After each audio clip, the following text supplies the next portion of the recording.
Bismillahirrahmanirrahim.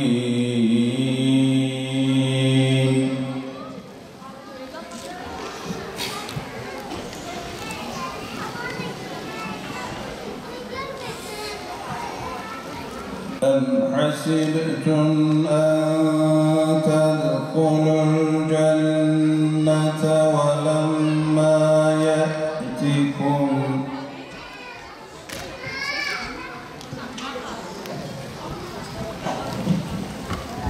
ولما يأتكم مثل الذين خلوا من قبلكم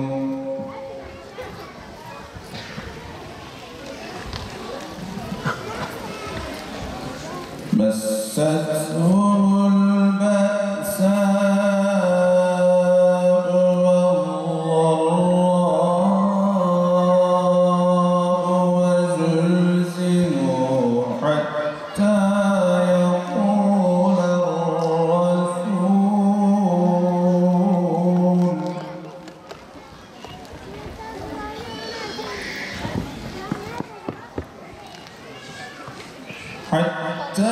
يقول الرسول والذين آمنوا معه متى نصر الله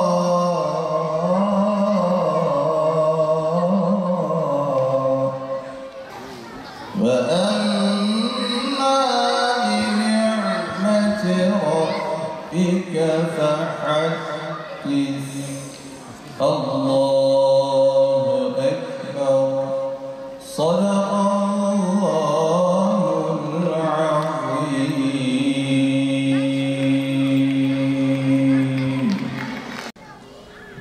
Bu programı hazırlayan değerli ilçe müftülerimden, Diyanet Vakfımızın güzide temsilcilerinden ve hususen emeği çok fazla olan Selim kardeşimden, onun değerli ekibinden, herkesten Allah ebediyen razı olsun.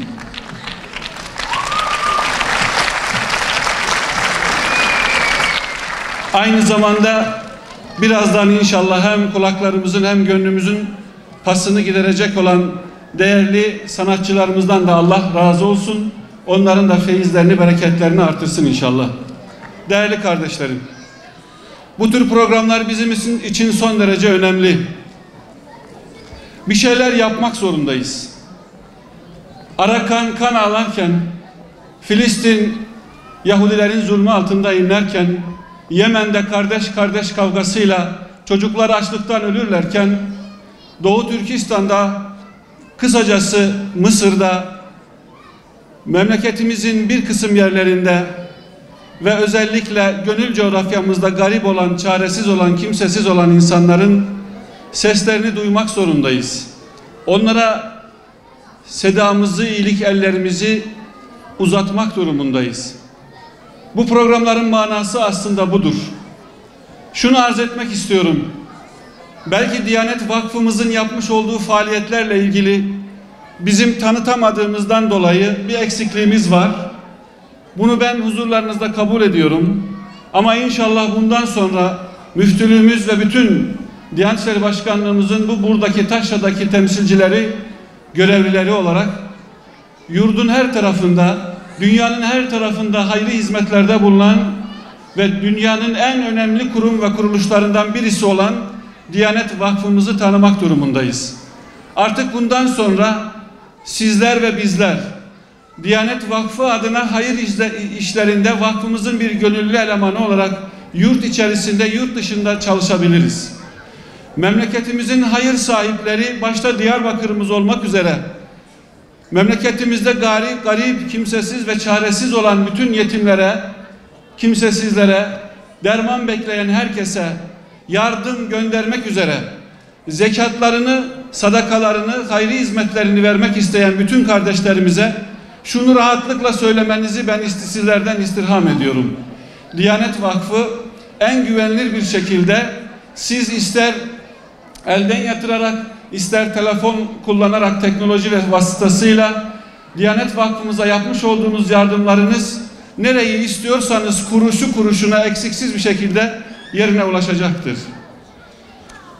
Bu yardımlarımız bazen ben mesela şunu örnek olarak vermek istiyorum. Bir yerde fakir zengin varsa fakir yoktur der. Bir yerde fakirler varsa zengin yoktur denir. Hakikaten Ulu Camimizin yanından giderken o kebap kokularını duyunca arka sokaklarda belki de camı açtığında içeriye gelecek kebap kokusundan çocukları bize de yok mu demesinler diye evinin camını açamayan birçok insan var. Belki yüzüne baktığımızda tanıyabileceğimiz, araştırdığımızda aslında çok ihtiyaç sahibi olduğumuz komşularımız vardır. Bunların hepsine biz gönlümüzü, elimizi uzatmak durumundayız. Onlara yardımcı olmak zorundayız. Bu yüzden Diyanet Vakfımıza yapılacak bütün yardımlar yerini bulacak. Hatta sizler ve bizler ev ev dolaşıp tespit etmiş olduğumuz fakirleri, o çaresiz insanların gönlünü onlara götürmüş olduğumuz küçük hediyelerimizle, bizim için küçük olabilir ama onlar için büyük olan hediyelerimizle onların duasını alabiliriz. Çıkarken onlar da gözyaşlarını silebilir, bizler de huzur gözyaşlarını silerek vermenin, yardımcı olmanın kıymetini ve güzelliğini beraber yaşıyor olabiliriz. Ne olur bize destek verin.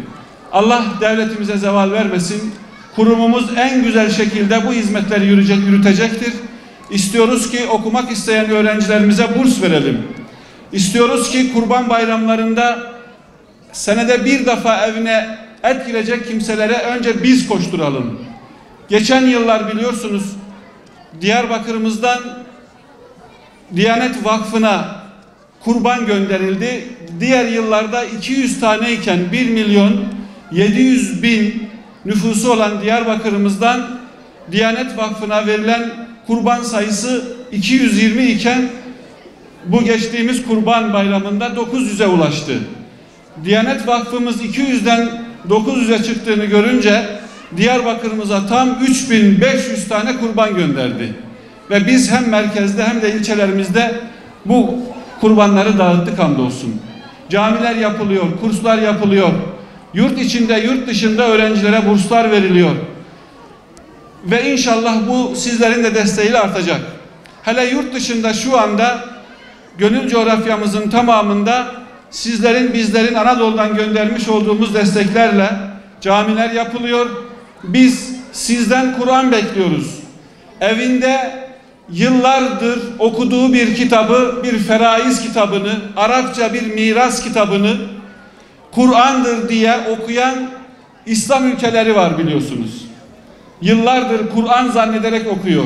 Kimse gidip de ona hani gizli gizli de okuduğundan bu Kur'an değildir, bu feraiz kitabı deyinceye kadar onu Kur'an zannederek okuyorlar. Şu anda hepimizin evlerinde onlarca Kur'an-ı Kerim var. Ama bugün Afrika'da hafızlık yaparken tahtanın üzerine yazıp hafızlık yapan kardeşlerimiz var. Diyanet Vakfı onlara ulaşıyor. Ümmeti Muhammed bizden destek bekliyor. İşte biz bazen nimetin içerisinde nimetin farkına varamayabiliyoruz. O yüzden bu programımız bizim için çok önemli. Bu programları artırmak istiyoruz. Artık biz birilerine merhem olmak istiyoruz. Kimisinin elinden, kimisinin gönlünden tutmak istiyoruz. Biz istiyoruz ki Diyarbakır'da bu kardeşlik o kadar pekişsin ki bütün yurda yayılsın ve bütün dünyaya yayılsın. Rengi, ırkı, dili ne olursa olsun bizden yardım bekleyen o gariban insanlara bizim de ellerimiz uzansın istiyoruz. Bu vesileyle inşallah bu hizmetlerimizi Rabbim sizlerin de destekleriyle daimi eylesin diyorum. Tekrar bu programı hazırlayan kardeşlerimden Allah razı olsun diyorum. Bizi şereflendiren seydalarımızdan, meşayihimizden, büyüklerimiz de buradalar. Allah onlardan razı olsun. Siz değerli hanımefendilerden, çocuklardan, burada bulunan herkesten Allah razı olsun. Hanımefendi kardeşlerim, sizler merhameti bizden çok daha iyi bilirsiniz. Sizler ağlayan bir çocuğun ne manaya geldiğini bizlerden daha iyi bilirsiniz. Yemen'de açlıktan ölen çocukları bizler internetten seyrediyoruz, film seyreder gibi olduk.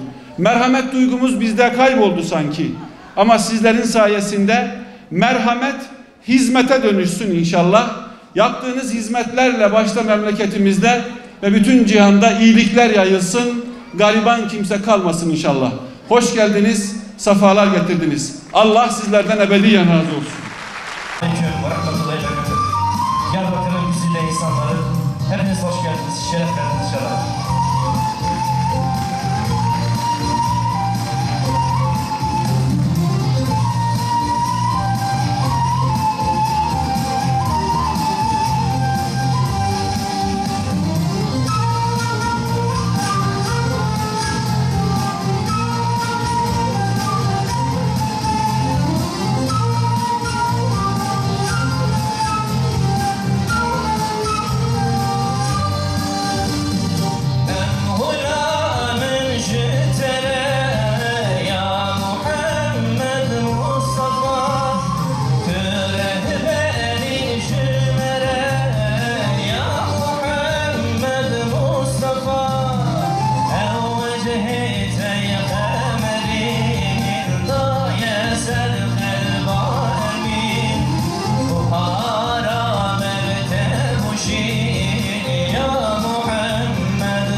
Senin o gül cemalin, o ay nurlu yüzün bizim kalbimizde işlemiş. Allah-u Teala Allah-u Teala bizi Resulullah Aleyhisselatü Vesselam'ın izinden ayırmasın inşallah. Sizi fazla tutmak istemiyorum, biliyorum bayağı beklediniz. Şimdi diyeceğiz ki, senle Mekke Medine, döndü gül bahçesine, senin güzel emrine buyurduk biz ya Resul. Evet, buyurun.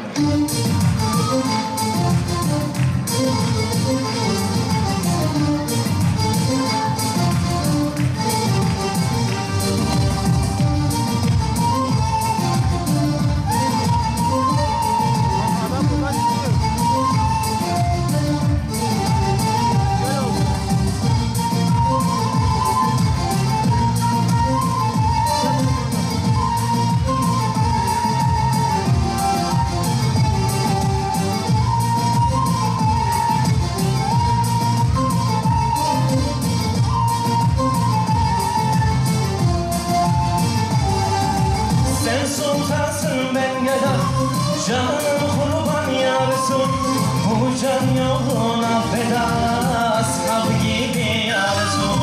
Sen sultansın ben geda, canım kurban ya Resul, bu can yoluna feda, ashab gibi ya Resul. Senle Mekke Medine, döndü gül bahçesine, senin güzel emrine buyurduk biz ya Resul. Senle Mekke Medine, döndü gül bahçesine, senin güzel emrine buyurduk biz ya Resul.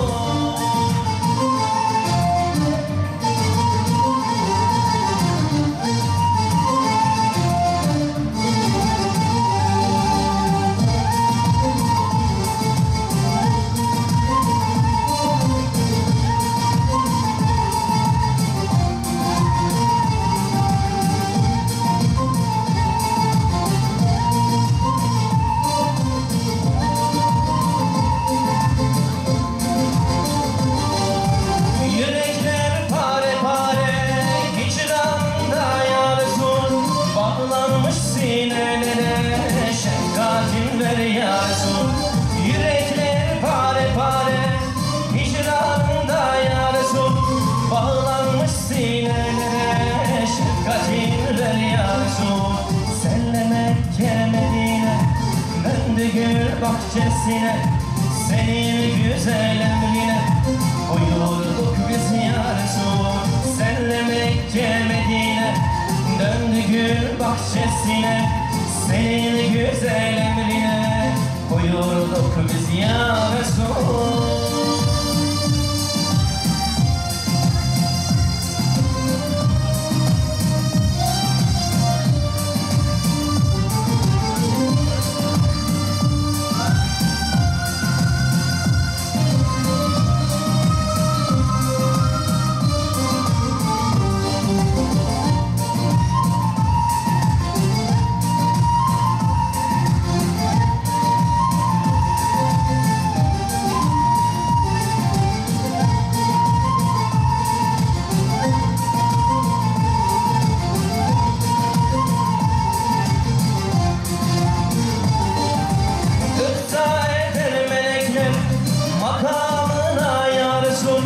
Sensiz açmaz yürekler yokluğunda ya Resul.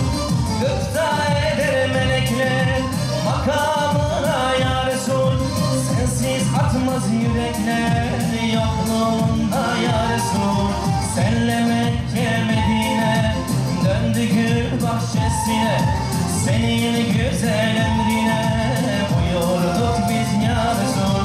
Senle Mekke Medine, döndü gül bahçesine, senin güzel emrine buyurduk biz ya Resul. Senle Mekke Medine, döndü gül bahçesine, senin güzel emrine buyurduk biz ya Resul.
Peygamber'e Heybi tarın ilahi Serhav ve Kevser'e Beben meyhane Ahmet Muhammed Peygamber'e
Güzel ahlaktır gayesi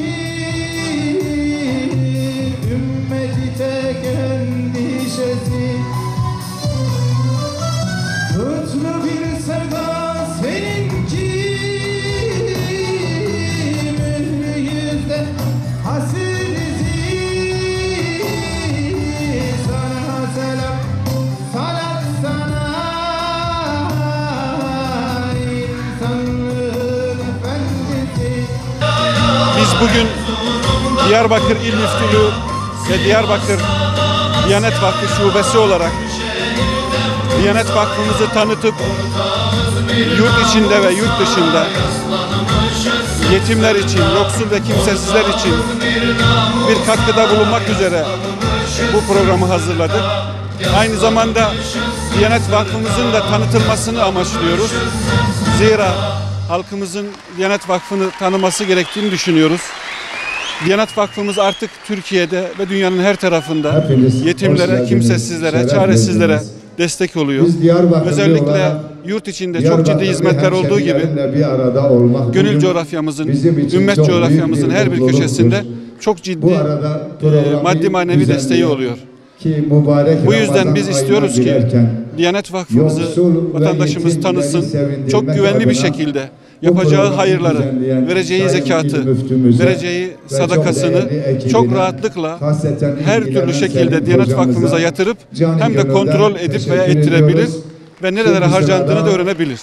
Bu yüzden böyle büyük bir kurumun mensupları olarak gurur duyuyoruz ve tanıtımı için elimizden geleni yapmak mecburiyetinde olduğumuzu biliyor ve özellikle memleketimizde, Diyarbakır'ımızda garip, kimsesiz, yetim kalmasın diye, yeryüzünde iyilik hakim olsun diye koşturmak istiyoruz. Bu fırsatı verdiğiniz için de teşekkür ediyorum. Katılım gerçekten duygulandırıcı. Demek ki Diyarbakır'ımızın esas fotoğrafı bu. Hayır deyince, Resulullah deyince, Allah deyince gördüğünüz gibi böyle koşuyor.